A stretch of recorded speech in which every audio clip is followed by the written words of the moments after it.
Hey there, and welcome to Hot Seat. And we are here to explore the reasons of why. What's the why? What's the purpose? What drives business owners to do what they do? If it's what you're looking for, to get motivated, well, we look forward to sharing this episode with you. I'm your host, Kelvin Holiday, and I am enjoying the fact that we can explore people's why and motivate others. So stay tuned for this exciting new episode. 15 minutes, fast paced. Let's do it.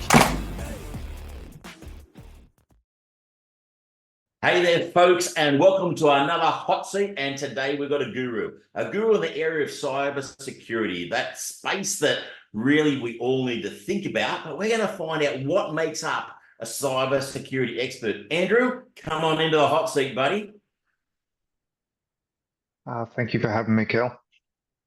Mate, really good to have you here, mate. We've known each other a little while now. We've got to know each other, so I'm looking forward to the people knowing a little bit more about you. So let's start off the outset. Where do you live? What's the family situation? And more importantly, what was the journey to do for your career pathway to get you where you are now? I'm a Gold Coast boy these days. Grew up in Brisbane. Had the joy of living in Riyadh in Saudi Arabia for 2.5 years growing up as well, which was fascinating. And these days, based on the Gold Coast, I got into cybersecurity about 8 years ago. I've been in IT since, well, for my whole life. I was one of those lucky kids in the early 80s. My father opened a computer store in Budrum, and so I've had computers since I was a young child, and I've grown up with technology and evolving through the various iterations over the years. And in the last 25 years, I've moved through a variety of IT roles into enterprise security architecture, so understanding risk and controls and building cyber secure solutions for companies to manage their risk. Mate, computers. I'm a bit of a computer nerd myself. I'm not going to call you a nerd. You can call yourself that one if you want. Yeah, but mate, computers to me have always resonated since the 80s as well, so I love them, all right, and hate them at the same time. But they can be very frustrating for people.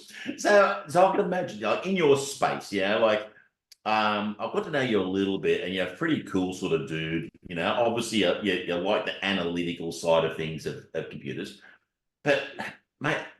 Hot seat is about understanding you, and let's drill down inside of you. So I can imagine that at some stages you're going to get these clients that are knocking on the door going, hey, I've got a problem, and they're freaking out. All right. And so how do you react to that sort of environment when sometimes I'll be possibly blaming you, but it's got nothing to do with you? Oh, look, it's all about communication at that point, right? At the end of the day, whether there's a miscommunication or a misunderstanding or whatever is the root cause, it's about having good, effective conversations to work through those problems in a way that is non-technical, depending on the stakeholder, and actually just making sure you understand where they're coming from, picking it apart. Is this does this person have a heap of things on at the moment and thus they're really stressed out? Or what is going on in their world? Because at the end of the day, we have no idea what's going on in everyone's world. And so it's always one of those things that you just got to be mindful of, there's context there you'll never know or understand. So have good, effective communication, leave those doors open and work through the problems one step at a time. Yeah. And I think what happens in this space a lot, and I'm in the techno space as well, but you get a lot of people get this transference, they get these things in their mind that, technical things are always a bit overwhelming, a bit challenging, and they're really always after pointing the finger and rather than sometimes taking responsibility for themselves. It can be. Yeah. So I would imagine you get some pretty interesting sort of phone calls at sort of all hours of the days and nights and weekends and stuff like that. So how do you balance, like when we talk, like I'm not sure I really would like to say, work-life balance. I think it's just life balance and work as a part of a life balance. But how do you manage that? Because to be on tap, to be in the space that you're in, when somebody gets a problem, it's, Andrew, we need you now. Yes. How do you manage that process? Yeah, it's really about enjoying what you do, right? When you actually truly enjoy your work, it is not as much about, oh God, I've got to go look after this customer or whatever, because when you're making positive change and good difference, like that is such a rewarding element to the job that it just makes it all very pleasant and wonderful, especially when you're building those relationships and trust with customers so they know you can come to you with a problem. And it doesn't matter what it is, because it isn't, it's just about fixing the problem. And it brings me immense satisfaction from doing that. So I don't really have a problem balancing it nowadays. It's since starting work for myself, it's been absolutely fantastic. So that's the difference, So a lot of people, and I've talked to a lot of people in this space, and they, oh, gee whiz, I just want a 9 to 5 job. I just, business isn't that, like if you truly want to make a successful business, it's about being, you just said it, passionate, all right, loving what you do, and therefore that's what drives you, and that's what I'm hearing from you here. So, all right. So if that's what drives you, to keep people happy, what keeps you happy? What are the things that Andrew does in his spare time? In my spare time, I that's a good question. We've got quite a few cockatiels. So our children, my wife and I, children is a variety of cockatiels. So we always spend time with them. That's fantastic. I love that. They're very affectionate birds when they want to be.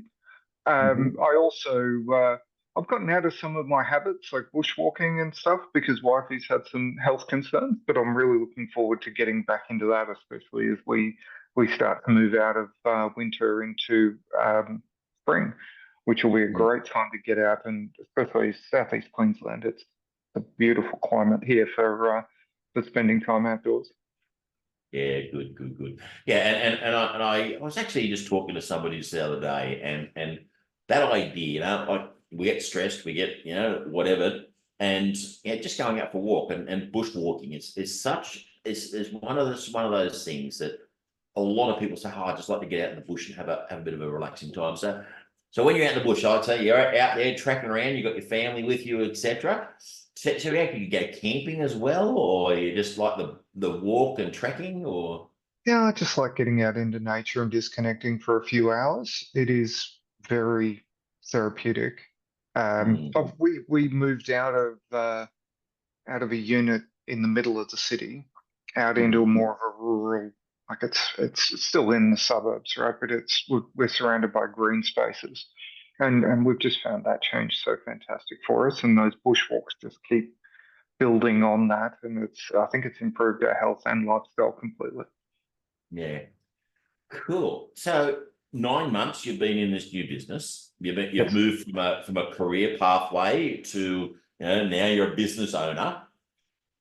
What were some of the challenges that you've faced in that process? Maybe leading up to it, because there's a lot of people that listen to this podcast and they think themselves, "Gee, I'm in a job, I'm already in a good secure job, but I want to actually work for myself." All right. So, what were some of those things that made you know that it was the right time, and what was some of the preparation you did prior to actually making that move? Yeah, there's a few good lessons like there for me. I when I actually made the change, I was very burnt out. I Mm, was tired. I'd been chasing money in government, contracting into government for the last 15 years, and it was a lot of hard work. So mm, yeah, look, it was very much a hey, I can't keep doing what I'm doing. Part of the market trend is that the contracting in government, at least in this region, is diminishing and coming to an end. And so I perceive the need to have a commercial way of engaging government and other clients. But at the same time, I saw it as a real way to affect change in small business very quickly, right? When you mm, remove a lot of the governance and burden of government and that small business don't have to worry about, you can come into an organization and make rapid change with good communication and you affect that change in a very timely manner and actually get the outcomes really quickly rather than a year or multi-year project. So yeah. yeah, one of my key lessons I learnt from this process was that I really should have started engaging business early, right? When we started the business, my wife and we had the opportunity to go into a business and bring them on board, and that was how we started. But we then hit a very quiet period.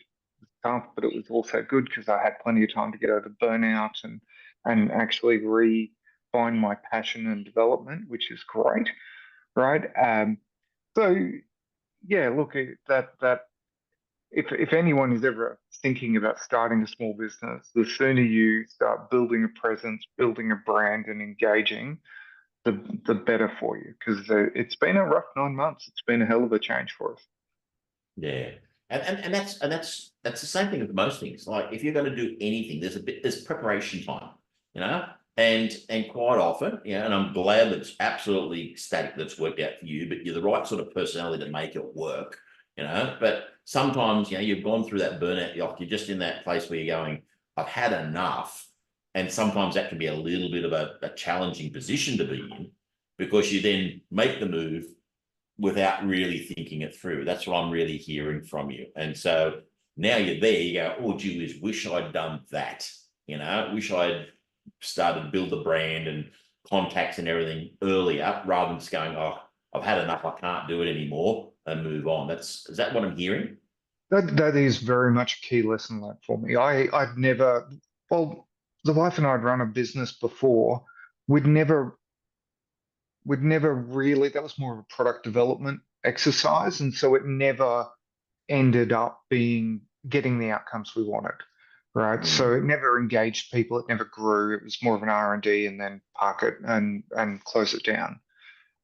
This with the customer engagement, yeah, really wish we'd started that early. Um, yeah. but you know, at the end of the day, thankfully, it's worked out fine for us. Yeah. And one of the things is obviously being in the right networks and stuff like that. And you know, and that's how we got to know each other, you know, is Yes. we had a bit of a conversation, we reached out to each other and had a bit of a chat and you know, have introduced each other to different networks that are around to build those relationships. So it's probably not a bad idea to build your network first. I know there's Guy Wilson, you know, founder of the Connect Collaborative, says it all the time. Build your network, all right, first, then make the step. And one great bit of advice I got early on was Andrew, don't bother spending money on advertising until you're at, you know, $250,000 a year revenue or whatever Mm, target you want. Before then, business networking is by far the best option, and that is where we build rapport, build trust, and it's a great way yeah, for businesses to get out there. absolutely, absolutely. Mate, this has been great. And I'm going to actually finish off and I'm going to surprise you with a question here. What would be that one hot tip that you're going to give to people if there's a person's out there going, hey, I'm thinking about starting a business or I'm a bit stuck in my current business? What would be one tip you could give them to help them to overcome that and move forward? I think it's more of a general tip, but it very much applies to that. And it's something I think I do, I'd like to think I do very well, which is take big problems and break them down into smaller problems. Any problem out there, if you actually look at it, break it down into separate elements, you can take a big, horrible problem and make it smaller problems that are easy to manage and mitigate. And that just makes life a lot easier when you take that step and analyze what you need to achieve and what that problem really is and break it down to smaller pieces. You get some really good wins. Yeah, that is that's a goal. That is a hot tip, mate. Breaking down those problems, yeah, into bite-sized chunks. Oh yeah. Fantastic. Andrew, it has been a pleasure having you here on a hot seat, mate. Really appreciate your time. And I am sure that there is going to be that cybersecurity space for small business is something that a lot of people are ignoring. But I think what we need to do is actually do a tool time, all right, and get you to come back, do a tool time, and actually explore how can people, you know, mitigate their risk in that cyber space, in that small to medium sized business, and make sure it's right. So, would you like to come back and actually do that for us? Yeah, well, I would love to. That'd be fantastic. And thank you very much for having me. Fantastic. Folks, that is another hot seat. We have actually heard from a guru, and we're going to hear from him again in the near future in a tool time, all about cybersecurity. But we've unpacked a lot of things. And remember his tip: break down those big things into smaller things and start to chip away at them. Andrew, it's been an absolute pleasure, buddy. Thank you very much, Kel. See you all again, folks. Thanks for joining us here at Hot Seat. It's been an amazing, amazing event. It is a place where you can actually enjoy and be inspired by the why of others, the drive of the purpose and the passion. Please like and share this podcast with as many people as you can to inspire them to make a difference in this world. Have an awesome day. Unleash.